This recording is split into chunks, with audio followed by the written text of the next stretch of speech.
بعد صلاة العيد أول حاجة بنعملها لما نرجع البيت إننا نفتح علبة البسكوت مع كوباية الشاي اللذيذة. النهاردة هنعمل بسكوت العيد بمقادير مظبوطة وبطريقة سهلة وبسيطة جدا، وهيطلع معاكوا هش ومقرمش وآخر طعامة. وهقولكوا على طريقة هتستغنوا فيها عن القمع ومكنة البسكوت. تابعوني لآخر الفيديو، ولو دي أول مرة تشوفوني أنا آية. ما تنسوش تعملوا سبسكرايب للقناة عشان توصلكوا وصفاتنا أول بأول. ويلا بينا على الوصفة. مقاديرنا بكل بساطة: 3 كوبايات من الدقيق المنخول متعدد الاستخدامات، وكوباية ونص سكر بودر، وكوبايتين زبدة باردة من التلاجة، ومعايا 3 بيضات بدرجة حرارة الغرفة، ومعلقة سمنة كبيرة، ومعلقة حليب بودر، ومعلقة فانيليا، ومعلقة صغيرة ممسوحة من البيكنج بودر. معايا رشة ملح والبيكنج بودر والحليب البودر. هحطهم على الدقيق وأقلب المكونات الجافة كلها مع بعضها.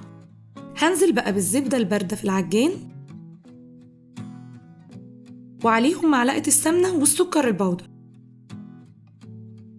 أنا بفضل أستخدم الشيب ده في التقليب، بيكون قوي وبيدي النتيجة المطلوبة اللي أنا عايزاها. هقلب المكونات بقى مع بعضها، وهو ده السر اللي بيخلي البسكوت هش وخفيف ومقرمش. هستنى لحد ما لونها يفتح ويكون ملمسها كريمي. بعد كده هنزل بالبيض. ما تقلقوش، هتحسوا إنها فصلت شوية، لكن مع التقليب هيرجع القوام يظبط تاني. هحط معلقة الفانيليا ونقلبها برضو تاني. أول ما الخليط يبقى متجانس مع بعضه هنزل عليه بالمكونات الجافة. هقلب كله مع بعضه ومش هطول عليه، أنا عايزة بس الدقيق يتغلف كله بالزبدة والسكر. الكمية هنا بتاعتي هقسمها لجزئين، جزء هعمله بطعم الشوكولاتة والجزء التاني هعمله بالبرتقان. معايا معلقة كبيرة بشر برتقان ومعلقة صغيرة عصير برتقان. هقلب بقى المكونات مع بعضها عشان أتأكد إن الطعم وصل لكل العجينة. أنا هنا دلوقتي هختبر العجينة بتاعتي، المفروض إنها تكون بتلزق حاجة بسيطة وتكون طرية جدا. هجهز بقى الصينية بتاعتي. هحط ورقة الزبدة وأكون دهن الصينية في الأول بالزيت عشان ورق الزبدة ما يتحركش وأنا بشكل. ده شكل القمع اللي أنا هستخدمه، بيكون من ناحية عادي والناحية التانية بيكون مشرشر. هبدأ بقى أملى الكيس بتاعي بالعجينة وأبدأ في التشكيل. هضغط على الكيس وأنا بشكل عشان ما يكونش فيه أي فراغات من الهواء تبوظ شكل البسكوت، وأحاول أخلي البسكوت كله سمك واحد وطول واحد عشان يستوي زي بعضه لما يدخل الفرن.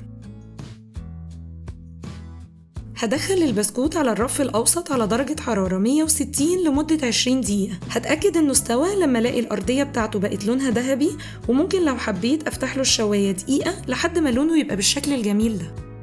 والبسكوت الشوكولاتة معايا 3 معالق كبيرة كاكاو ومعلقتين زيت، وأقلبهم مع بعض. ياريت يكون الكاكاو خام عشان يدي الطعم واللون القوي للبسكوت. هنزل الخليط ده على العجينة وأقلبهم كويس لحد ما يبقى بالشكل ده. بفضل وانا بشكل البسكوت ان اسيب بينهم مسافات عشان لما يدخل الفرن حجمه بيزيد شوية. ولو ما عنديش لا قمع ولا مكنة بسكوت، هقدر بشوكة بس أشكل البسكوت بتاعي. هعمل العلامات كده بالشوكة وبعدين أقطعها، وهتطلع معايا زي اللي عملتها بالقمع بالظبط.